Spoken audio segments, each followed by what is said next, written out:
भक्तजनों, आज आप सुने भगवान कृष्णा और हनुमान जी की व्रत कथा।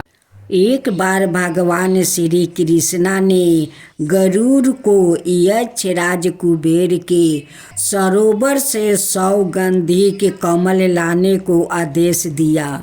गरुड़ को यह अहंकार तो था ही कि मेरे समान बलवान और शक्तिशाली प्राणी इस त्रिलोक में दूसरा नहीं है। वो अपने पंखों से हवा को चीरते और दिशाओं को प्रतिध्वनित करते हुए गंधमादन पहुँचे और पुष्पार्चन करने लगे। महावीर हनुमान जी का वही आवाज से था। वो गरुड़ के इस आचरण को देखकर उनसे बोले, तुम किसके लिए यह फूल ले जा रहे हो? कुबेर की आज्ञा के बिना ही इन पुष्पों को क्यों विध्वंस कर रहे हो?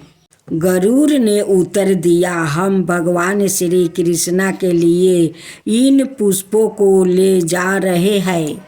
भगवान के लिए हमें किसी की अनुमति आवश्यकता नहीं दिखती है। गरुड़ की इस बात से हनुमान जी कुछ क्रोध हो गए और उन्हें पकड़कर अपनी काखों में दबाकर आकाश मार्ग से द्वारिका की ओर उड़ चले।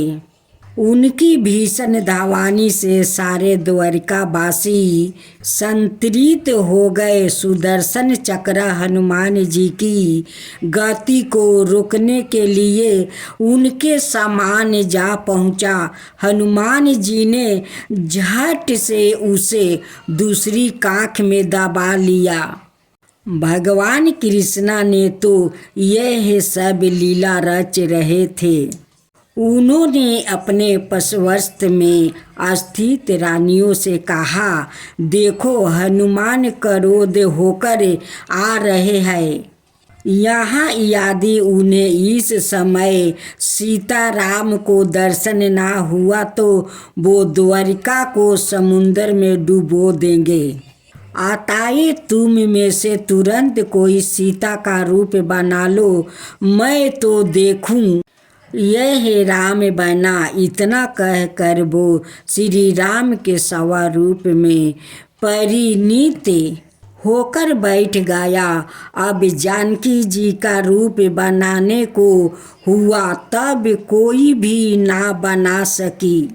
अंत में भगवान ने श्री राधा जी का स्मरण किया, आई और झट श्री जानकी जी का स्वरूप बन गई। इसी बीच में हनुमान जी वहाँ उपस्थित हुआ। वहाँ वो अपने इष्ट देव श्री सीताराम जी को देखकर उनके चरणों पर गिर गया। इस समय भी वो गरुड़ और सुदर्शन चक्र को बड़ी सावधानी से अपने दोनों बगलों में दबाए हुए थे। भगवान श्री कृष्णा ने राम भेष में उन्हें आशीर्वाद दिया और कहा, बस्त तुम्हारी काखों में यह क्या दिखलाई पड़ रही है? हनुमान जी ने उत्तर दिया, कुछ नहीं सरकार, यह तो एक दुबला सा क्षीरिद पंछी निर्जल स्थान में मेरे श्री राम भजन में बाधा डाल रहा था। इसी कारण मैंने इसे पकड़ लिया है। दूसरा यह चक्र सा एक खिलौना है, यह मेरे साथ टकरा रहा था, अतः इसे भी दबा लिया है। आपको यदि पुष्पों की ही आवश्यकता थी तो मुझे क्यों नहीं स्मरण किया गया? यह बेचारा पखेरु महाबली शिव भक्त यक्ष के सरोवर से बलपूर्वक पुष्प लाने में कैसे समर्थ हो सकता है? भगवान ने कहा, बस्त इन बेचारों को छोड़ दो, मैं तुम्हारे ऊपर अत्यंत प्रसन्न हूँ। अब तुम जाओ अपने स्थान पर अस स्वस्थ पूर्वक भजन करो। भगवान की आज्ञा पाते ही हनुमान जी ने सुदर्शन चक्र और गरुड़ को छोड़ दिया और उन्हें पुनः प्रणाम करके जय राम कहते हुए गंध मदन की ओर चल दिया। गरुड़ का गति का, सुदर्शन को शक्ति का और मटुमही ऋषियों को सौदाये का जो बड़ा गर्व था वो एकदम चूर चूर हो गया। भक्तजनों, आज आप सुने भीम और हनुमान जी की कथा। हनुमान जी का जन्म त्रेता युग में हुआ था और वो श्री राम के समकालीन थे और वो भगवान राम के परम भक्त थे और लंका युद्ध में श्री राम का साथ देकर माता सीता को लंका से मुक्त करवाया और युद्ध में विजय प्राप्ति किया। इसी प्रकार भीम का जन्म द्वापर युग में हुआ और श्री कृष्णा के समकालीन थे। भीम भी महाबलशाली योद्धा थे। महाभारत के 5 पांडवों में भीम सबसे अधिक शक्तिशाली और बलवान थे। उनमें 10 हाथियों का बल था और उस समय संपूर्ण पृथ्वी पर उनके समान शक्तिशाली कोई दूसरा नहीं था। उन्होंने अच्छे अच्छे महाबलियों को युद्ध में धूल चटाया था। हनुमान जी और भीम दोनों को पवन पुत्र कहा जाता है। हनुमान जी को अमरता का वरदान मिला है, इसलिए जब तक धरती रहेगी हनुमान जी साक्षात इस धरती पर रहेंगे और लोगों के कष्टों को दूर करते रहेंगे। महाभारत में एक रोचक प्रसंग आता है जब अलग अलग योग के 2 महान योद्धा हनुमान जी और भीम का सामना होता है। बात महाभारत काल की है। पांडवों को 14 बरस का वनवास और 1 बरस का अज्ञातवास मिला था। इस दौरान एक बार पांडवा किसी वन में रुके हुए थे। उस वन में एक सरोवर था। उस सरोवर में सुगंधित कमल पुष्प लगे हुए थे जिनकी सुगंध चारों तरफ फैली रही थी। द्रौपदी को इन पुष्प की सुगंध अपनी तरफ आकर्षित कर रही थी। द्रौपदी ने भीम को पुष्पा कमल लाने के लिए कहा और भीम निकल गए सुगंधित पुष्पा कमल की तलाश में। तभी रास्ते में उन्हें एक बूढ़ा बानर मिला जो लेटा हुआ था और उसकी पूंछ रास्ते में फैली हुई थी। रास्ते में बानर की पूंछ फैली होने से भीम आगे नहीं जा सकते थे, क्योंकि किसी भी जीव के लेटे होने पर उसके अथवा उसके शरीर के किसी अंग के ऊपर से जाना अमर्यादित माना जाता है। अपने रास्ते में बानर की पूंछ देखकर भीम ने बानर से अपनी पूंछ हटाने के लिए कहा। भीम की बात सुनकर बानर बोला, भाई मैं तो राम का भक्त हूँ, राम जी की कृपा से यहाँ लेटा हूँ। आप चाहे तो मेरी पूंछ के ऊपर से जा सकते हो। भीमसेन को बानर की बातें पसंद नहीं आई और उन्होंने गुस्से में बानर से अपनी पूंछ हटाने के लिए कहा। भीमसेन की बात सुनकर बानर बोला, भाई आप तो पृथ्वी के सबसे शक्तिशाली व्याकृत हो, आप ही मेरे पूंछ हटा दो। भीमसेन ने बार बार बानर से अपनी पोंछ हटाने के लिए कहा और बानर ने भी बार बार यही उत्तर दिया। अंत में क्रोधित होकर भीम ने बानर की पोंछ को अपने एक हाथ से उठाने का प्रयास किया, परंतु वो बानर की पोंछ हिला भी नहीं सके।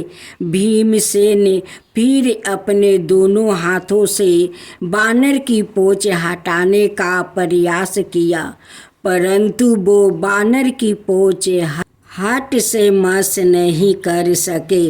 भीम ने बार बार प्रयास किया, पर हर बार उन्हें असफलता ही हाथ लगी। भीमसेन समझ गया कि यह कोई साधारण बानर नहीं है, अपितु कोई देव पुरुष है जो भीम की परीक्षा ले रहे हैं। भीम ने दोनों हाथ जोड़कर अपनी गलती स्वीकार करते हुए बानर से उनका परिचय पूछा। बानर ने अपना परिचय श्री राम के सेवक के रूप में बतलाया। बानर की इतनी बात सुनकर भीमसेन समझ गया कि यह कोई और नहीं अपितु साक्षात हनुमान जी है। भीमसेन ने हनुमान जी को प्रणाम करते हुए कहा, क्षमा करें हनुमान जी, मुझे अपनी शक्ति का झूठा अभिमान हो गया था। आपने मेरे अभिमान को तोड़ने के लिए यह लीला रचे है। कृपा करें आप मुझे अपने असली रूप में दर्शन दें। भीम की बात सुनकर हनुमान जी ने अपने असली रूप में आकर अपनी विशाल रूप दिखलाया। हनुमान जी ने भीम से कहा, हम दोनों ही पवन पुत्र है, इसलिए तुम मेरे छोटे भाई भी हो। यही कारण है कि मैं तुम्हें बार बार भाई कह कर संबंधित कर रहा था। इतना कह कर हनुमान जी ने भीमसेन को गले लगा लिया। हनुमान जी की गले लगाकर भीम को लगा मानो उनके शरीर में अथवा शक्ति का संचालन हो गया हो। भीम ने हनुमान जी की आग्रह किया कि वो गौरवों के साथ होने वाले युद्ध में पांडवों का साथ दे। जिस पर हनुमान जी ने कहा, जिस योग में मैं हूँ वह योग दूसरा था। उसमें मैंने श्री राम के लिए कई युद्ध किए थे, अब योग दूसरा है। यहाँ मेरा युद्ध करना सही नहीं है, इसलिए मैं युद्ध में शामिल नहीं हो सकता, परंतु युद्ध में पांडवों के रथ की दरवाजा पर मेरा वास होगा। इस प्रकार हनुमान जी महाभारत युद्ध में हमेशा श्री कृष्ण और अर्जुन के रथ की दरवाजा पर विराजित रहे और अर्जुन के रथ की रक्षा करते रहे। हनुमान जी की जय हो, हनुमान जी की जय हो, शनि भगवान की जय हो, शनि भगवान की जय हो। जो लोग शनि भगवान का भक्त है, अगर शनिवार का दिन कथा सुनते हैं, शनि भगवान को पूजा करते हैं, तो उनकी सारे ग्रह से शनि भगवान मुक्त कर देंगे। एक समय स्वर्ग लोक में सबसे बड़ा कौन के प्रश्न पर नवग्रह में वाद विवाद हो गया। विवाद इतना बढ़ा कि परस्पर भयंकर युद्ध की स्थिति बन गई। निर्णय के लिए सभी देवता देवराज इंद्र के पास पहुँचे और बोले, हे देवराज, आपको निर्णय करना होगा कि हम में से सबसे बड़ा कौन है। देवताओं का प्रश्न सुनकर देवराज इंद्र उलझन में पड़ गया। इंद्र बोले, मैं इस प्रश्न का उत्तर देने में असमर्थ हूँ। हम सभी पृथ्वी लोक में उज्जैनी नगरी में राजा विक्रमादित्य के पास चलते हैं। देवराज इंद्र सहित सभी ग्रह देवता उज्जैनी नगरी पहुँचे। महल में पहुंचकर जब देवताओं ने उनसे अपना प्रश्न पूछा तो राजा विक्रमादित्य भी कुछ देर के लिए परेशान हो उठे, क्योंकि सभी देवता अपनी अपनी शक्तियों के कारण महान थे। किसी को भी छोटा या बड़ा कह देने से उनके क्रोध के प्रकोप से भयंकर हानि पहुंच सकती है। अचानक राजा विक्रमादित्य को एक उपाय सूझा और उन्होंने विभिन्न धातुओं स्वर्ण, रजत, चांदी, कांसा, तांबा, सीसा, रंगा, जस्ता, अबरक, लोहे के 9 आसन बनवाए। धातुओं के गुणों के अनुसार सभी आसनों को एक दूसरे के पीछे रखवा कर उन्होंने देवताओं को अपने अपने सिंहासन पर बैठने को कहा। देवताओं के बैठने के बाद राजा विक्रमादित्य ने कहा, आपका निर्णय तो सवाय हो गया। जो सबसे पहले सिंहासन पर विराजमान है वही सबसे बड़ा है। राजा विक्रमादित्य के निर्णय को सुनकर शनि देवता ने सबसे पीछे आसन पर बैठने के कारण अपने को छोटा जानकर क्रोधित होकर कहा, राजा विक्रमादित्य, तुमने मुझे सबसे पीछे बैठाकर मेरा अपमान किया है। तुम मेरी शक्तियों के पराजित नहीं हो। मैं तुम्हारा सर्वनाश कर दूंगा।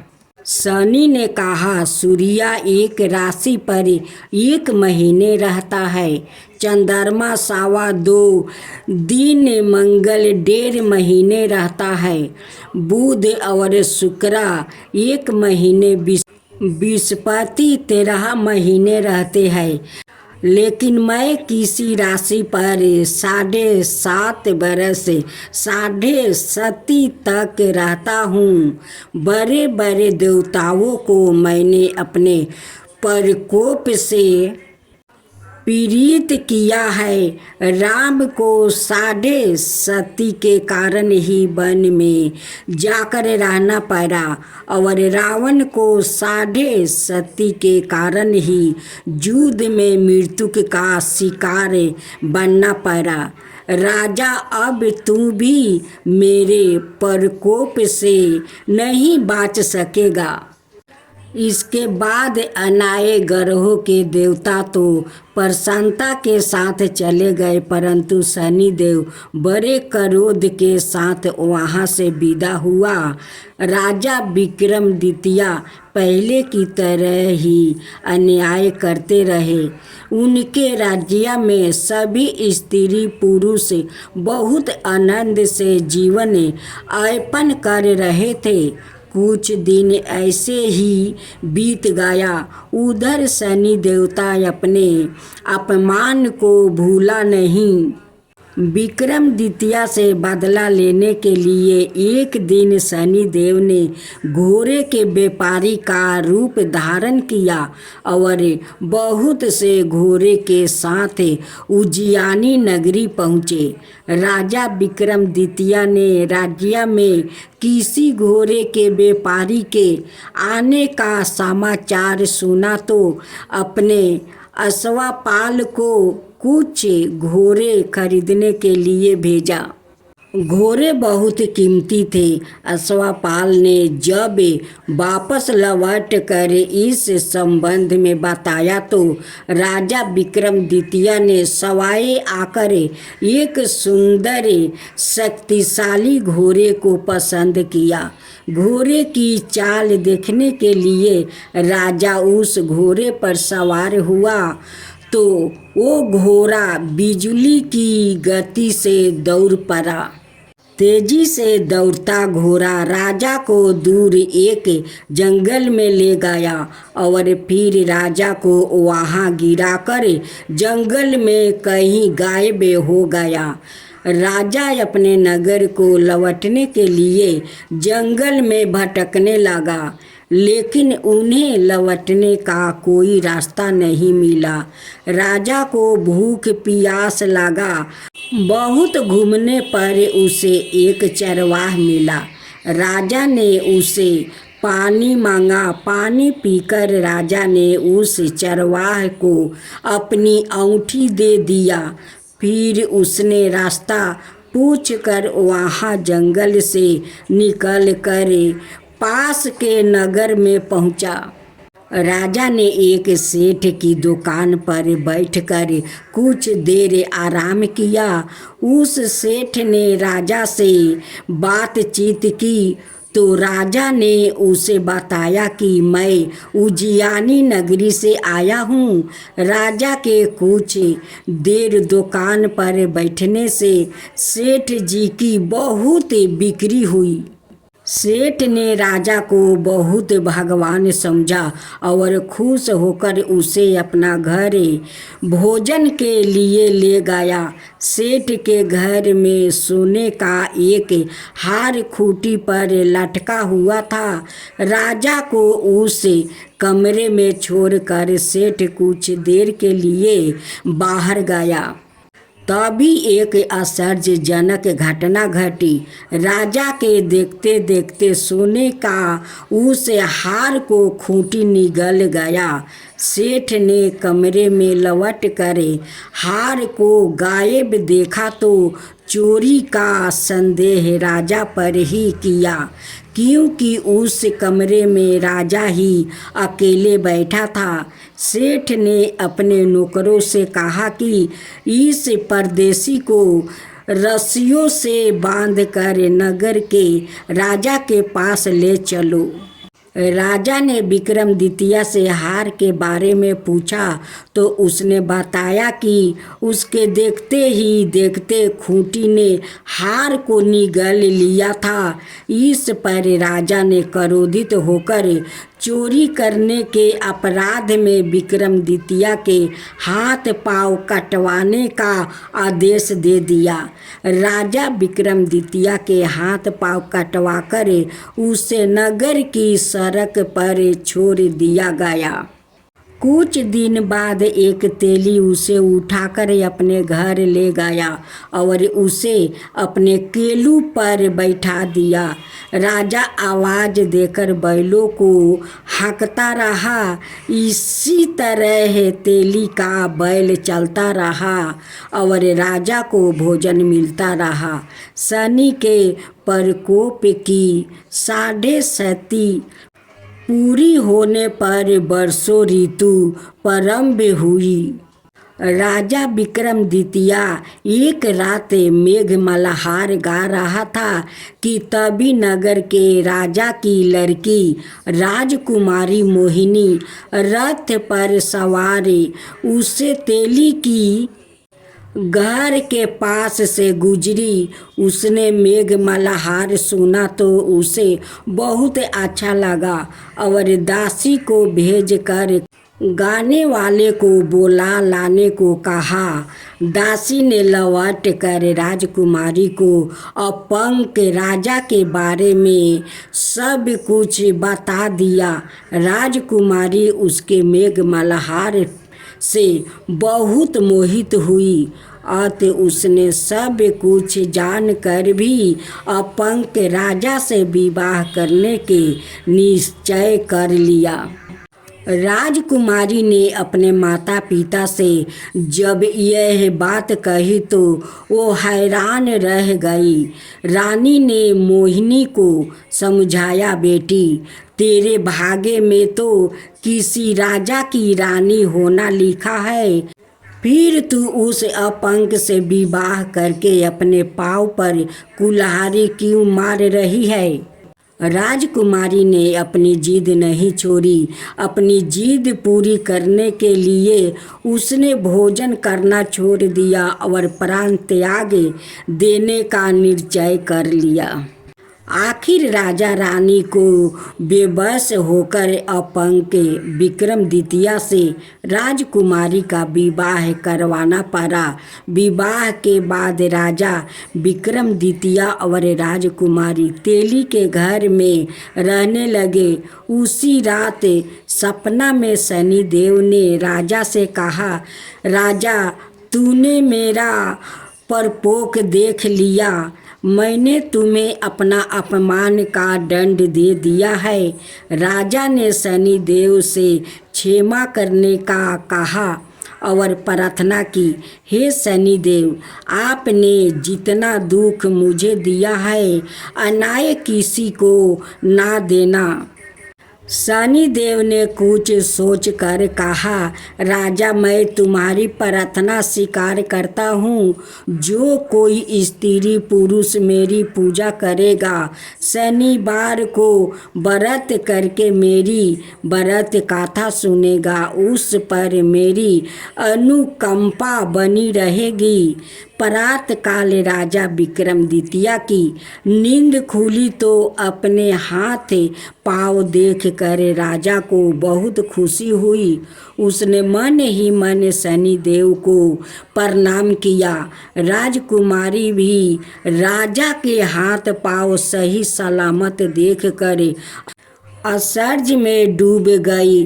तब राजा विक्रमादित्य ने अपना परिचय देते हुए शनिदेव के प्रकोप की सारी कहानी सुनाई। सेठ को जब इस बात का पता चला तो दौड़ता हुआ तेली के घर पहुंचा और राजा के चरणों में गिरकर क्षमा मांगने लगा। राजा ने उसे क्षमा कर दिया, क्योंकि यह सब तो शनिदेव के प्रकोप के कारण हुआ था। सेठ राजा को अपने घर ले गया और उसे भोजन करवाया। भोजन करते समय वहाँ एक आश्चर्यजनक घटना घटी। सबके देखते देखते उस खूंटी ने हार उगील दिया। सेठ जी ने अपनी बेटी का विवाह भी राजा के साथ कर दिया और बहुत से स्वर्ण आभूषण धन आदि देकर राजा को विदा किया। राजा विक्रमादित्य राजकुमारी मोहिनी और सेठ की बेटी के साथ उज्जैनी पहुँचे तो नगर वासियों ने खुशी से उसका स्वागत किया। अगले दिन राजा विक्रमादित्य ने पूरे राज्य में घोषणा करवाई कि शनिदेव सभी देवता में सर्वश्रेष्ठ है। प्रत्येक स्त्री पुरुष शनिवार को उनका व्रत करो और व्रत कथा अवश्य सुनो। राजा विक्रमादित्य की घोषणा से शनिदेव बहुत प्रसन्न हुआ। शनिवार का व्रत करने और व्रत कथा सुनने के कारण सभी लोग की मनोकामना शनिदेव की अनुकंपा से पूरी होने लगी। सभी लोग आनंद पूर्वक रहने लगे। भक्तजनों, अब हम लोग आरती सुनते हैं। जय जय शनिदेवा साम्यंग विक्रमी दृष्टि चतुर्भुजधारी नीलंबर धारण नाथ गजा की असवारी। जय जय श्री शनिदेव विकट मुटुक शिशिराजित दीपत है लीलारी। भक्तन की माला गले शोभित बिहारी। जय जय श्री शनिदेव। मोदक मिष्टन पान चढ़े है सुपारी।